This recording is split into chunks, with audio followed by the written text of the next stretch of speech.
Hello, my name is Kartika Cahaya. I'm from Wandi. So today I would like to present about what is business. So basically, business is referred to the capitalism, but capitalism is a bad business.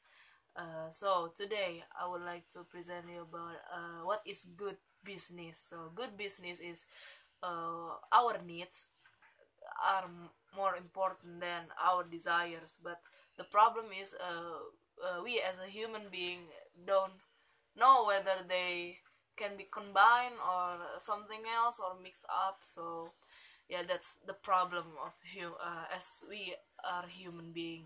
So basically, good business, it could be a meaningful. What is meaningful? Meaningful is like a more an example, like when a soldier, they try to die for the sake of their country. You see that?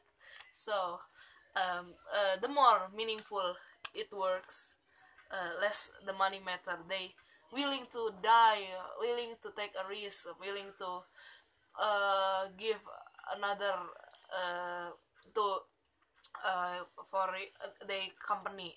So a good business also, they when the other employee try to treat each other with respect and honor.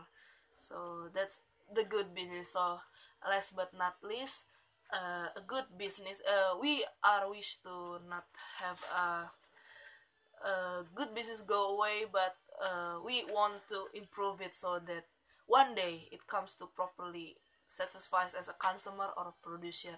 Thank you for the credits is thanks to this, and my friend also. Hey, say hi to camera. Hello friends, bye bye, see you.